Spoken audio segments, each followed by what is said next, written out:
I think it's very, very important to discover what is silence.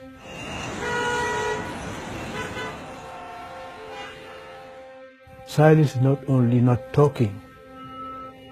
Silence is more deeper, because the great noise is inside ourselves. Ladies and gentlemen, our wonderful students, dear friends, I'm delighted to welcome you to this evening's talk by a very special guest.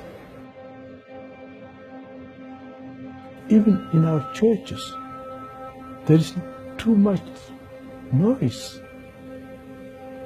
So it's not a place where we can encounter God silently. Silence makes man more similar to God, because God, I said, is silence. He talks in silence, and we encounter him in silence. And if we remain with God, we become silent. What makes the Cardinal's insights most pointed, authentic, and valuable is that they were shaped not just in the face of the indifference, skepticism, and ridicule that religious believers all too often encounter in secular society, but also in the teeth of the far more sinister and formidable opposition offered in his youth by a Marxist dictatorship in his native Guinea.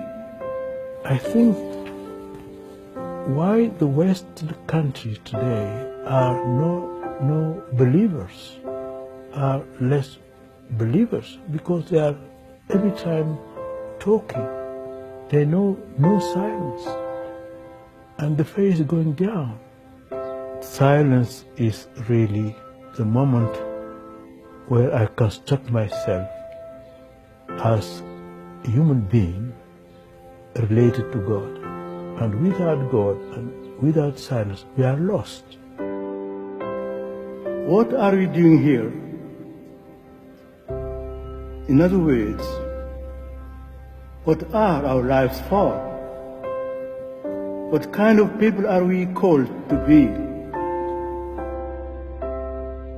The Western society seems to be lost, because when we are cut from God, we are lost. It's like a tree without roots. It's like a river without the fountains. God is our fountains. If we are cut from God, we are lost.